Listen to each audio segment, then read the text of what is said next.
코로나19 신규 확진자 나흘 연속 1000명대입니다. 정부는 지금 추세가 꺾이지 않을 경우 3단계 상향을 검토한다며 아직은 신중한 입장을 보이고 있는데요. 정부 방역 정책에 대한 여야의 시각차도 점점 커지고 있습니다. 박수현 더불어민주당 홍보소통위원장, 김병민 국민의힘 비상대책위원 두 분 모시고 이 내용 포함한 전국 이슈에 대해서 들어보겠습니다. 두 분 어서 오세요. 안녕하십니까. 자, 지금 코로나19 하루 신규 확진자 조금 전 얘기한 것처럼 1000명대 나흘 연속 지금 기록을 하고 있는데 여야 시각차가 뚜렷한 상황입니다. 먼저 문제가 있다고 보는 국민의힘 쪽에 먼저 질문을 드리고 그다음 반론을 듣도록 할 텐데요.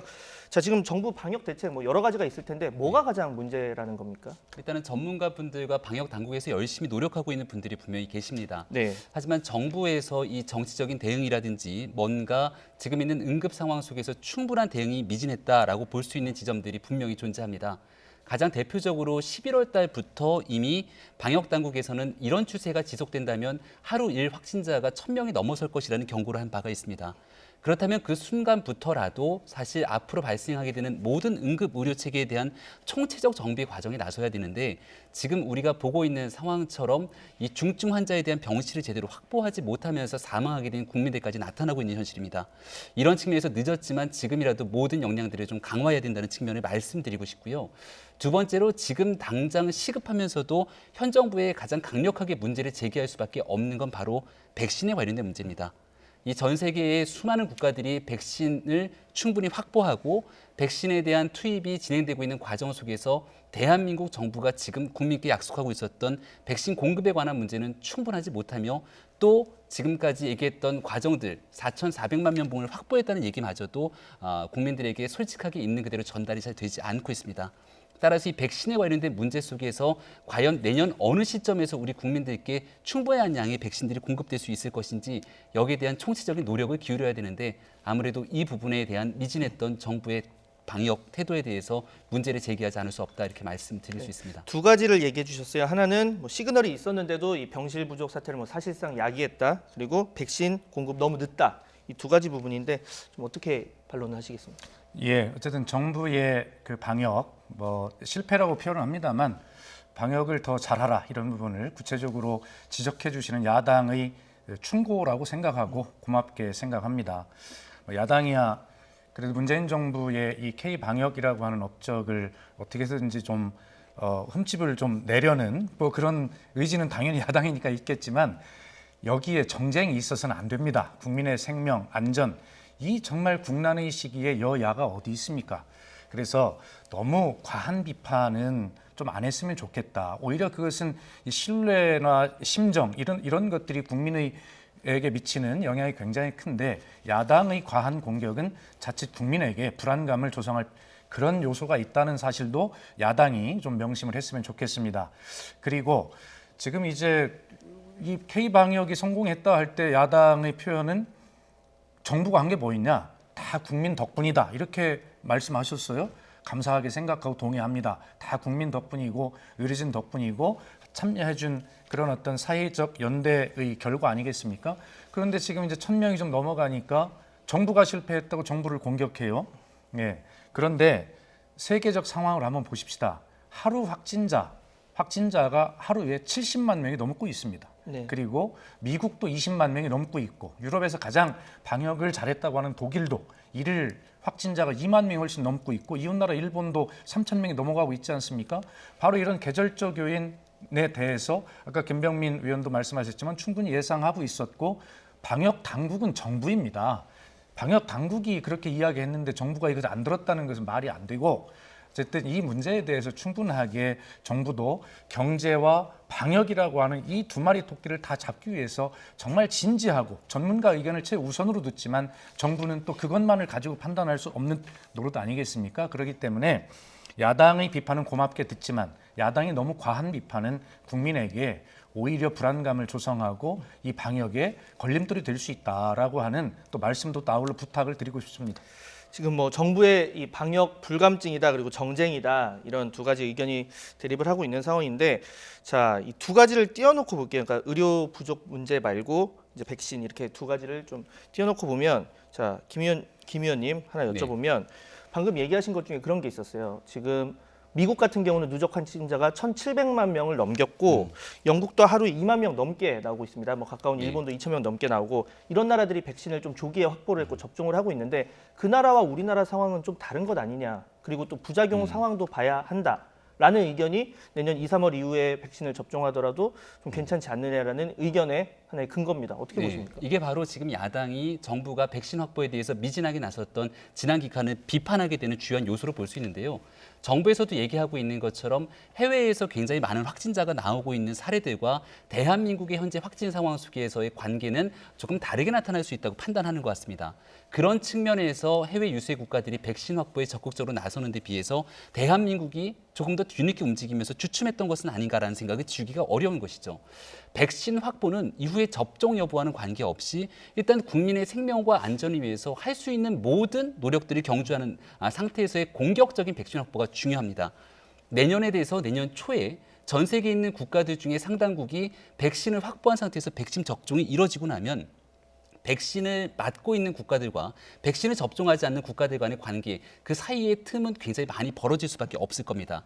우리가 충분한 양의 백신을 확보하고 나서도 여기에 대한 안전성 여부를 바탕으로 놓을 수 있을지 여부를 고민하는 것과 아닌 부분들은 차이가 분명히 있을 것이고요. 이러한 정부의 안이한 태도에 대한 결정적인 상황은 지난 기간 내년도에 대한 본 예산 편성에서 예산의 편성은 정부가 합니다. 당초 정부가 내년도에 코로나 백신 확보에 편성된 예산은 3천만 명분에 불과했습니다. 그 당시에 야당이 주장을 해서 3천만 명분이 아니라 훨씬 더 많은 분량의 이 코로나 백신 확보가 필요하다고 얘기해서 최종적인 예산이 4,400만 명분으로 올라가게 됐는데요. 전 세계에서 백신을 확보하게 됐던 주요한 국가들을 보면 그 나라의 인구수보다 훨씬 더 많은 양의 백신을 확보하게 됩니다. 그리고 그 공급량이 남게 됐을 경우는 얼마든지 국가에서 또 다른 국가로서의 기부라든지 할 수 있는 쓸 수 있는 쓰임새들이 많이 있거든요. 대한민국이 이 코로나 백신 확보를 위해서 예산이 부족한 국가냐? 우리 지난해 올해의 본 예산에 비해서 내년도에 있는 예산은 558조라고 하는 슈퍼 예산을 편성해 놨습니다. 그렇다면 전례 없는 코로나 위기 극복을 위해서 할 수 있는 모든 가용 자원의 백신 확보에 도입을 해야 되는데 여전히 아스트라제네카에 대한 백신 하나만을 믿고서 이런 모든 부분들은 안이하게 해왔던 것 아니냐라고 하는 비판은 현 정부가 피해가기는 어렵다고 생각합니다. 네.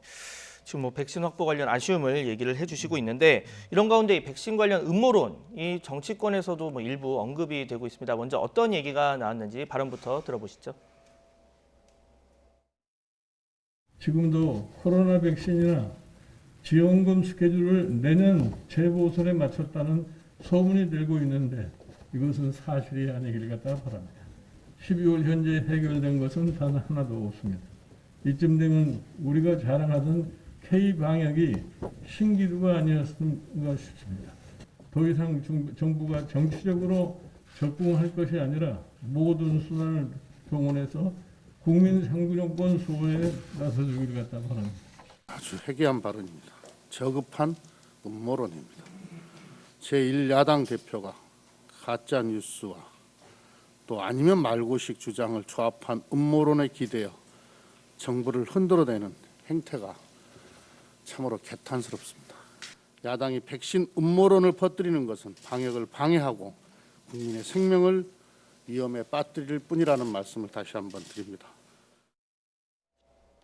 네, 이것도 김병민 위원님께 먼저 좀 네. 여쭤봐야 될 것 같은데 이게 어떤 근거가 있는 이야기인지 왜냐하면 이게 단순 들리는 소문을 언급하기에는 이 위원장직이 가진 그 무게가 결코 적지가 않거든요. 이게 뭐 어떤 근거 있는 이야기입니까? 일단 지난 총선 과정을 보면 집권당에서 재난지원금을 바탕으로 선거에 활용했다라고 하는 문제에 아마 피해가기 어려울 겁니다. 그리고 내년도에 있는 재난지원금 관련해서도 자꾸 이제 올해 얼마 전에 의결 과정이 끝난 예산 문제를 언급하게 되는데요. 당초에 정부가 편성했던 본 예산안에는 내년도에 대한 재난지원금이 쏙 빠져 있었습니다. 아마 예산 심사의 마지막 과정 속에서 김종인 위원장이 내년도에 있는 재난지원금이 왜 들어가지 않았는가 문제 제기를 했고 이것이 혹시 내년도 4월 보궐선거를 앞두고 긴급하게 추경을 편성해서 재난지원금 줄이려 하는 것 아니냐 이런 문제 제기를 한 바 있습니다. 처음에는 여당이 똑같은 방식으로 그러지 않는다라고 반대하고 나섰지만 심지어 정의당까지 문제를 제기하고 국민 여론이 안 좋게 돌아가고 나니 여기에 대해서 긴급하게 내년도 재난지원금을 다시 한번 조정하는 방식으로 예산심사가 마무리되게 됐죠. 결과적으로 이런 국민적 의혹들에 대해서 현 정부가 아니라고 주장하기 위해서는 과거에 있었던 사례들 속에서 순수성을 입증해야 되는데 그러지 못했던 지난 과오들 때문에 야당의 주장이 아니라 국민이 갖고 있는 의혹을 야당이 대신해서 제기했다 이렇게 말씀을 드릴 수 있는 것이고요. 저희도 이 코로나 방역과 백신 등에 대한 얘기들이 정치권의 정쟁으로 번지는 것 전혀 원하지 않고 있습니다. 따라서 모든 것들을 국민적 시각에서 투명하게 공개하고 확보할 수 있는 노력들을 기울인다면 더 이상 이런 문제로 국민들께서 현 정부를 향한 불신들을 씻어낼 수 있을 거라 생각합니다. 네, 그러니까 어떤 의도가 있는 것 아니냐라는 얘기셨고 뭐 과거 사례 중에 여당이 순수성을 입증을 해야 된다라는 말씀까지 해주셨는데 어떻게 보십니까? 그걸 왜 여당이 순수성을 입증해야 됩니까? 순수성을 입증하라는 얘기는 거기에 순수하지 못한 의도가 있다는 것을 전제로 확신하고 하시는 말씀인데, 아니 저희 민주당이 집권당이라서가 아니라 저희뿐만이 아니라 어떤 집권당이 이런 일을 하면서 그런 정치적 의도를 계산해서 하는 정부가 어디 있습니까? 적어도 대한민국은 그런 정부가 없습니다. 그렇기 때문에 이런 것들을 너무 과한 정치 공세로 이렇게 하시는 것은 섭섭한 말씀일 뿐만이 아니라, 아까 김병민 의원님께서 국민의 의혹을 국민의 힘이 대신 말씀했다 그러는데, 국민들께서 그런 음모론을 가지고 있는 국민이 계십니까? 국민의 힘의 음모론일 뿐이다, 이런 말씀을 드리고요. 어쨌든 야당과 그런 아까 좋은 말씀하셨어요. 정쟁하지 말고 머리를 맞대야 된다. 그렇게 해야죠. 어쨌든 여당이기 때문에 뭐 섭섭한 말씀도 충분하게 다 새겨 듣겠다는 말씀을 드리고요. 아까 앞에서 김병민 의원께서 이제 백신에 관한 말씀을 길게 좀 자세히 해주셨는데, 네. 저도 거기에 대해서 좀 한 말씀 좀 드리겠습니다. 네. 저는 이 정부의 선택, 아스트라제네카를 중심으로 한 이 백신의 확보 절차 노력은 지극히 합리적이고 전략적인 것이다. 그리고 그 결과가 어떻게 나타날지는 한번 두고 보면 알 것이다라는 생각을 가지고 있어요. 또 정부의 판단대로 그 결과가 국민에게 잘 나타나기를 좀 바라죠. 자, 이렇게 보세요. 왜 정부가 뭐 늑장 대응했다라고 이렇게 이야기를 하는데, 정부는 이미 지난 6월부터 이 백신 확보 TF를 이미 가동하고 뭐 아스트라제네카, 뭐 화이자, 모더나, 그다음에 뭐 얀센, 뭐 이런 여러 제약회사들과 다각도로 접촉을 해왔어요. 그런데 그 중에서 아스트라제네카와 주력으로 이제 하게 되는 이유는 여러 가지 이유가 있습니다. 그 당시에는 세계보건기구 WHO를 비롯한 세계의 모든 백신 전문가들이 이 아스트라제네카의 백신의 안정성이 가장 좋다라는데 의견이 거의 차이가 없었어요. 왜 한국 정부가 그런 것을 어떻게 무시합니까? 그러니까 아스트라제네카에 주목을 할 수밖에 없는 것이고요. 두 번째는 이 아스트라제네카 백신 아시다시피 가격이 싸다고 그러잖아요. 그러니까 일부 또 언론에서는 우리 국민에게 뭐 싸구려를 맞추려고 하냐, 이렇게 또 이상한 음모론을 하는데, 그게 아니라 아스트라제네카는 이 형식이 다르기 때문에요. 대량 생산이 용이해요. 그렇기 때문에 화이자나 모더나에 비해서 가격의 10분의 1까지 낮출 수 있다는 장점이 있었어요. 그리고 우리 그 국내 기업의 그 SK 바이오사이언스라고 하는 곳이 이 아스트라제네카와 5억 명분, 현재 밝혀진 것만 그렇습니다. 5억 명분에 대한 국내 생산을 확정을 짓고 있었거든요.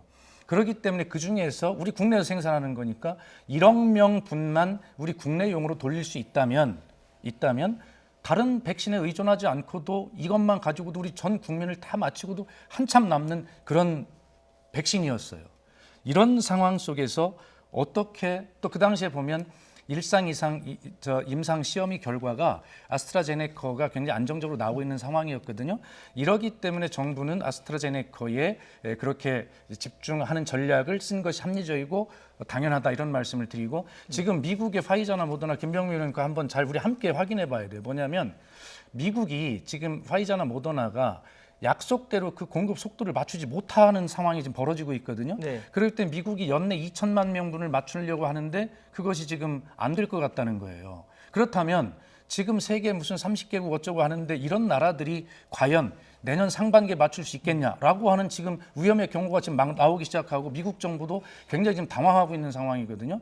그렇기 때문에 어떤 것이 낫다 안 낫다 이런 것이 아니라 어쨌든 이런 상황들을 다 불안하기 때문에 잘 맞춰가면서 여야가 정쟁하지 말고 합리적으로 이 문제를 잘 판단해서 우리가 치료자도 제일 먼저 개발하고 약속한 대로 내년 1, 4분기에 이 문제를 확실하게 맞출 수 있도록 힘을 합하자라고 하는 정부의 결정의 합리성, 이런 것에 대해서 저는 말씀을 드립니다. 네, 참 백신이 이렇게 참 중요한 문제인데요.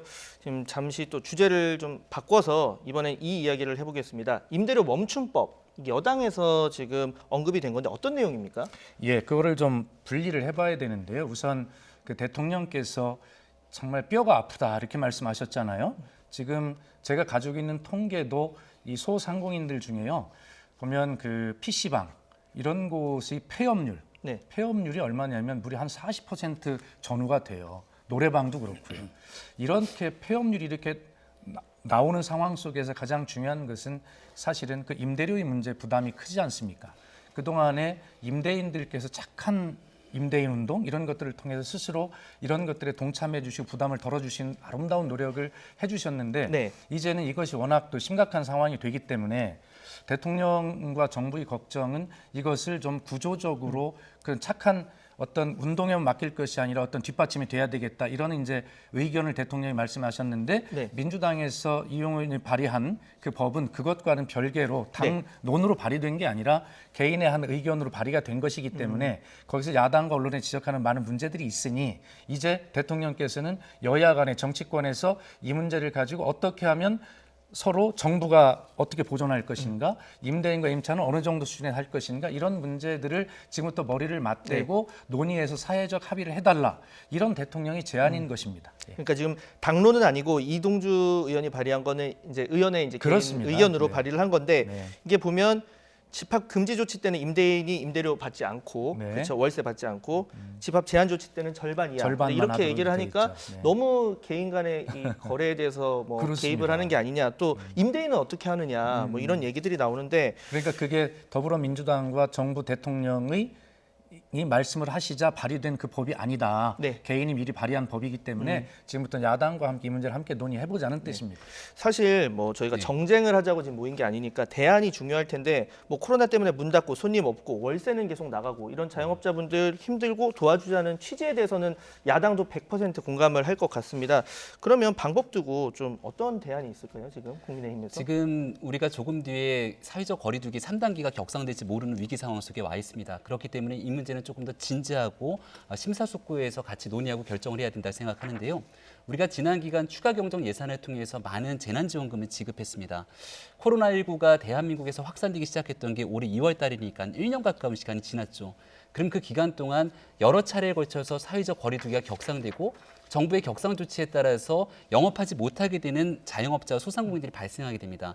그럼 그들에게 일부 지원금을 지급하지만 그들이 갖고 있는 고통에 비해서 그 지원금의 실질적인 내용들은 크게 와닿지 못하는 부분들이 존재할 겁니다. 네. 지금 제일 중요한 것은 우리가 지난 기간 지급했던 추경을 통한 지원금 중에 휴대폰 요금 지원처럼 긴급한 상황에 쓰이는 금액이 아니라고 비춰지는 내용들이 숱하게 존재했다는 겁니다. 만약에 지금 현재 속에서 3단계로 격상이 되기 시작해서 정부의 이런 거리두기 격상 문제 때문에 있는 그대로 피해를 받게 되는 그런 소상공인과 자영업자들이 있다면 여기에 임대료를 핀셋처럼 제대로 좀 지원할 수 있는 내용들의 여야의 합의 과정들이 저는 굉장히 중요하다고 생각됩니다. 앞서 잠깐 설명을 드렸지만 올해 예산보다 내년도에 실질적으로 확정된 예산이 558조라고 하는 정말 천문학적인 예산들이 증액이 돼서 올라가 있는 상태입니다. 그리고 그 금액에는 우리가 지금 현재를 살고 있는 상황에서는 유사일을 찾아보기 어려울 정도의 위기 상황이 닥쳐 있는데 과연 우리의 예산 편성과 집행 과정들은 이런 유사일의 위기 상황 속에서 제대로 허리띠를 졸라가며 쓰고 있는가에 대한 긴급한 진단이 필요하거든요. 필요하니까 국채 발행하고 빚내서 추경해서 돈 주자라고 했던 부분에 사실 많은 사람들이 걱정과 우려를 해왔습니다.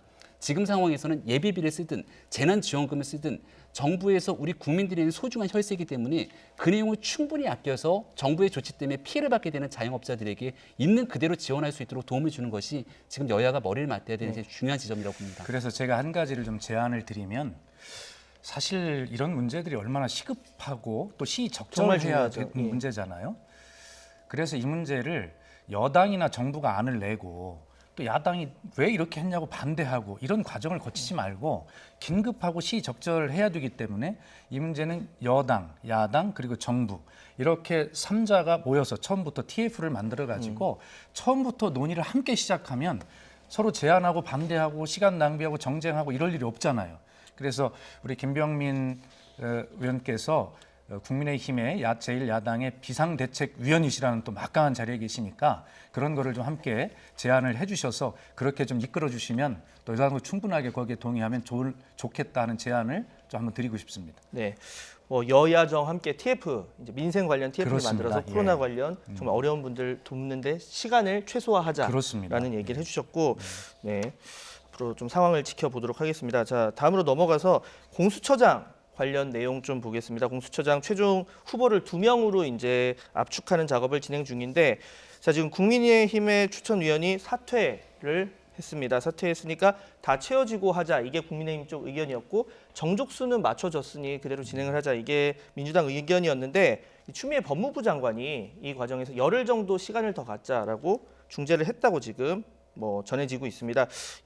이런 행동에 대해서 그동안 좀 속도를 내셨으니까 뭐 어떤 이유인지 여러 해석이 나오고 있는데, 자, 먼저 박 위원장님께 여쭤볼게요. 제가요? 예, 어떤 해석이 가능할까요? 같은 당이시니까. 네. 예. 추미애 장관이 잘 하셨다고 생각을 합니다. 그동안에 이제 야당에서는 더불어민주당의 의석수를 앞세운 입법 뭐 독주다, 심지어는 입법 독재다까지 이렇게 말씀하셨잖아요. 저희도 드릴 말씀이 없는 것은 아니지만, 그러나 기왕에 그렇게 속도전으로 왔기 때문에 이제는 좀 숨고르기가 필요하고 또 야당과 어떤 정치력을 회복할 수 있는 이런 시간이 또 필요합니다. 그래서 이번에는 서로 좋은 공수처장 뽑아야 될 거 아니겠습니까? 네. 그렇기 때문에 야당도 좀 시간을 가지고 또 여당도 함께 동의할 수 있는 그런 후보, 이렇게 해서 좀 야당이 이번에는 실질적으로 비토권을 가졌던 그런 취지대로 야당이 추천하는 그런 인사가, 아니면 대한변협이나 또 법원 행정처장 등이 추천하는 그런 어떤 또 중립적인 어떤 인사들, 이런 인사들 중에서 좀 잘 선택이 되도록 하는 그런 어떤 숨고르기와 야당과의 정치력 회복을 위한 추미애 장관의 조치는 또 그런 것은 아주 적절하게 잘했다, 이런 평가를 하고 싶습니다. 네. 자, 김 의원님, 앞서 예. 민주당에서는 또 이런 얘기가 나왔습니다. 국민의힘이 지금 추천위원 결혼 만들어서 출범 지연시키려고 한다라는 비판이 나왔는데요. 지금 시간이 좀 주어진 상황입니다. 그럼 다음 열릴 회의에서는 이 후보 2명 추천 가능할까요? 네, 국민의힘 입장에서는 애당초부터 공수처가 갖고 있는 한계와 문제점을 많이 지적했습니다만, 법이 처리된 상황 속에서 공수처장 추천을 위해서 많은 노력들이 해왔던 것도 사실입니다. 그리고 여기에 대해서 공수처장은 정치적으로 중립하며 앞으로 한 번도 없었던 기구가 탄생되는 만큼 여기에서 어느 쪽에도 치우치지 않는 공수처장을 추천하기 위한 노력을 제대로 할 것이고요. 그런 측면에서 절차적 정당성을 지키기 위해 추미애 장관이 약간의 숨고르기에 들어갔다면 다행스러운 측면이지만, 또 일각에서는 지금 변협 등에서 추천하고 있는 2명의 인사들이 있는데, 이대로 올리게 됐을 경우 여권의 편향적인 상태가 아니게 만약 공수처가 갈 것을 우려해서 여기에 대한 또 다른 상태로서의 공수처장을 추천하기 위한 꼼수를 부린 것 아니냐라고 하는 비판의 목소리도 일부 나오고 있습니다. 조금 무리한 비판 아니냐라고 생각하시는 분들도 있겠습니다만은, 검찰청법이 규정하고 있는 임기 2년의 검찰총장마저 쫓아내고 있는 작금의 사태를 연출하고 있는 것이 현 정부가 보여주고 있는 모습이라 여러 가지 상상을 가능하게 합니다. 따라서 추미애 장관이 그런 모습 속에서 마지막까지 정치적 중립성을 지닌 인사를 잘 추천할 수 있도록 도움을 주는 게 국민의 역할이라고 생각합니다. 네. 저희가 녹취를 하나 들어볼 건데요. 이번 주 전국 이슈 가운데 가장 좀 컸던 게 윤석열 총장 징계, 그리고 추 장관 사의 표명이었습니다. 지금 소송전에 나선 이 윤 총장을 바라보는 여야 입장차도 확연한 상황인데요. 어떤 이야기들이 나왔는지 직접 들어보시죠. 대통령과 끝까지 가보겠다는 것도 불사하겠다는 태도는 용기가 아니라 객기입니다. 인간적으로 몹쓸 일입니다. 민주당의 이런 작태야말로 정말 찌질하고 뻔뻔하고 자멸을 자초하는 그런 태도입니다. 네, 지금 대통령과 맞서는 건 용기가 아니라 객기다, 이렇게 이제 비판을 이어갔는데, 물론 뭐 단순 대통령한테 맞서서가 아니라 뭐 그 과정에서 징계 자체가 정당하고 거기에 정당한 징계에 대해서 좀 문제 삼는 건 뭐 문제가 있다라는 뭐 전제가 나름 깔려 있겠죠. 어떤 문제가 구체적으로 있다고 보시는 겁니까? 글쎄, 우리 그 여당에서 저렇게 아주 날선 비판을 내세우는 데는 이유가 있어요. 예. 우선 징계위원회의 징계가 나오고 바로 그 전자 청구로 윤석열 총장 측에서 이제 그 가처분 신청과 이제 본안 소송을 청구를 했지 않습니까? 그때 윤석열 총장의 변호인이 그 기자들에게 보낸 문자 메시지를 보면 이것은 대통령과의 소송이 맞다. 이렇게 해서 대통령을 이 소송에 끌어들였어요. 그렇게 해서는 안 되잖아요. 그러니까 언론이 보도를 하고 비판이 막 역풍이 나오니까 다시 윤 총장 측의 변호인이 기자들에게 문자를 보내서 또 언론의 책임을 돌렸어요. 그것은 언론이 과한 또 왜곡된 해석이다. 이런 취지의 문자를 보냈거든요. 아니 그 간단한 문자가 어떻게 왜곡돼서 해석이 됩니까? 대통령하고 맞서려고 하고 항명한 거지요. 그렇기 때문에 여당에서 저렇게 날선 비판들이 나오는데 저는 양쪽이 다 좀 자제해야 한다고 생각합니다. 지금까지 국민의 피로감을 생각하면 이제 징계위원회 결정은 내렸고 대통령 재가가 내렸고 윤 총장은 본인에게 주어진 법적 권한 이제 소송을 제기했으니 차분하게 그렇게 그 법원의 판단에 법원의 시간에 맡겨드리는 것이 그리고 승복하는 것이 지금까지 누를 끼쳐온 국민께 대한 서로 양측의 다 도리다 이런 생각을 합니다. 네, 짧게 들어보겠습니다. 김병민. 네, 지금 뭐 대통령과 윤석열 총장 맞서 싸우는 과정 속에서 여러 가지 목소리가 나오고 있는데 제일 중요한 것은 대통령이든 검찰총장이든 국민을 넘어설 수 있는 권력이 없다는 것을 명심해야 된다는 점입니다. 지금 윤석열 총장 찍어내는 과정이라든지 그리고 최종적인 징계에 이르게 되는 행동들에 대해서 많은 국민들 중에 상당수가 굉장히 피로감을 느끼고 있다는 점들을 좀 확인했으면 좋겠고요. 말씀 주셨던 것처럼 절차상의 문제 지금 한쪽에서 굉장히 많이 주장하고 있습니다만 이제 최종적으로 법원의 판결 이런 부분들을 지켜보면서 이 내용은 계속 진행되지 않을까 생각이 됩니다. 네, 어쨌든 지금 코로나 확진자도 늘고 참 경제 어려운 분들도 많고 해야 할 일이 정치권에서 많은 상황입니다. 자, 지금까지 박수현 더불어민주당 홍보소통위원장, 김병민 국민의힘 비상대책위원 두 분과 함께 전국 관련 이슈 알아봤습니다. 두 분 수고하셨습니다.